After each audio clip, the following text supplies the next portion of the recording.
Ile twoim zdaniem jest prawdy w tym słynnym stwierdzeniu Beli Bartoka, że konkursy są dla koni, a nie dla muzyków? Bela Bartok żył w innych czasach troszeczkę. Myślę, że wtedy można wspomnieć konkurs Wieniawskiego pierwszy. Gdzie ja patrzę? Patrzę na ciebie, czy patrzę tam? Na mnie. Na ciebie. Na pierwszym konkursie przyjechali najwybitniejsi ówcześni skrzypkowie. I nikt wtedy nie myślał, że konkurs jest dla koni. Każdy chciał pokazać się z najlepszej strony. I jak potem nam pokazuje historia, te osoby potem odniosły olbrzymi sukces. Właściwie wszyscy. Tam był też Michael Szwalbe, który potem został koncertmistrzem w Berlińskiej Filharmonii. Tam była Ida Händel.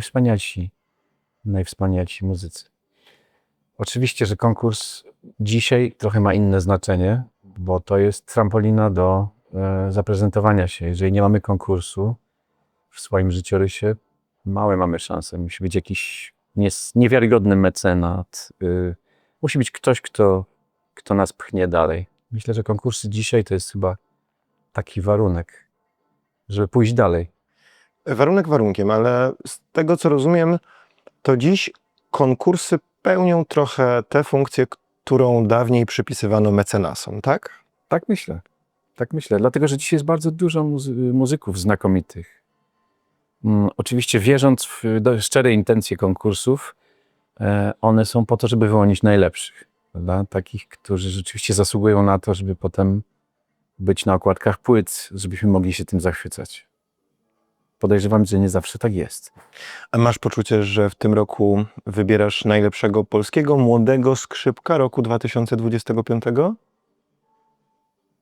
Zawsze jest taka niepewność, czy wszyscy tu przyjechali, ale myślę, że raczej z kolegami w komisji konkursowej orientujemy się mniej więcej, kto wspaniale gra u nas w kraju i chyba ci ludzie tutaj są.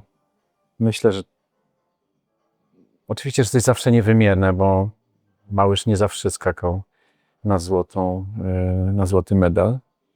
Tak, myślę, że każdy skrzypek nie zawsze ma swój dzień, prawda? Ale myślę, że te osoby, które są w finale, zasłużyły na to swoimi dokonaniami konkursowymi, żeby właśnie na tym podium się znaleźć.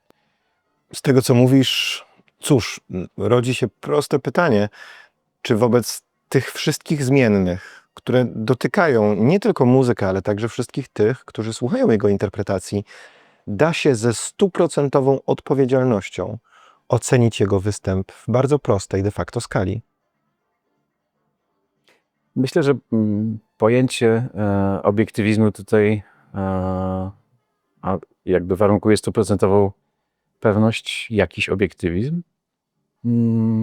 Jest zawsze zakłócone przez subiektywizm, ponieważ na pewnym etapie my nie oceniamy już ich jako sportowców, prawda? Oceniamy ich jako artystów.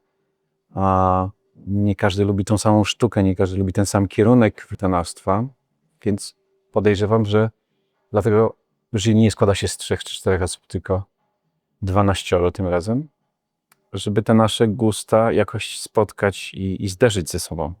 Bo pewne wartości są niewymierne i myślę, że nie gramy na czas, nie gramy na ilość błędów. Jest to w pewnym sensie przedstawienie artystyczne, które może być też kontrowersyjne. Zdarzają się wątpliwości? Od samego początku. Każdy z tych wykonawców miał lepsze i gorsze momenty w poprzednich etapach. Myślę, że to też po publikacji będzie widać w naszych punktacjach. Nie sądzę, żeby każdy juror dawał tą samą ilość punktów swojemu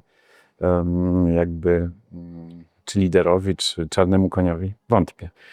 Myślę, że nawet w obrębie jednego występu każdy utwór może być zagrany lepiej lub gorzej, bardziej przekonywująco lub mniej. Na pewno nie były to słabe występy, bo myślę, że ci finaliści by nie byli już w tym miejscu, gdyby mieli jakieś słabe występy, ale na pewno każdy z nich ma swoją sferę zainteresowania, każdy czuje inny kierunek jako swój i myślę, że też dochodzi do tego doświadczenia, którego mimo wszystko jeszcze nie mają za dużego. Takie dzieła jak koncerty Brahmsa czy Beethovena, czasem się mówi, że trzeba mieć długą brodę, żeby je grać. Rozumiem, że to jest ta najważniejsza z twojej perspektywy kategoria, powiedzmy, wykonawcza, że dany utwór w danej interpretacji brzmi przekonująco. Przekonująco, jako słuchacz zawsze, czy jako oceniający, chociaż wolałbym się tutaj nie stawiać w roli oceniającego. Tak szczerze mówiąc, nie bardzo lubię to słowo nawet. Ale jako słuchacz chciałbym usłyszeć coś nowego zawsze. Chciałbym, żeby ten wykonawca pokazał mi jakiś szczegół, którego jeszcze nie znam, albo nie czuję, albo o nim po prostu nie wiem. Zdarza się to oczywiście na konkursach, też zdarza się, że przypadkowo od młodego człowieka, nawet na kursie usłyszymy coś, o czym nie wiedzieliśmy do tej pory. Ale ja bym chciał, żeby taki laureat pierwszej nagrody to był muzyk, który mnie zachwyca. I to jest chyba największy parametr, najważniejszy. Nie chciałbym go tylko doceniać. Chciałbym się zachwycić tym, co robi. A czego będziesz życzył, gdy już poznasz to nazwisko laureata albo laureatki tegorocznego konkursu imienia Jankego? Mówimy o pierwszej nagrodzie? Myślę, że pierwsza nagroda to będzie osoba, która weźmie udział w konkursie Wiejaczkiego, czyli czego mógłbym mu życzyć? Wytrwałości, jak najlepszego przygotowania się i spełnienia się właściwie w tym, bo sukcesu wszyscy życzą. Nie wiem, czy sukces jest najważniejszy. Najważniejsze jest to, żeby ten ktoś się sam znalazł w tym, co robi. Odnalazł.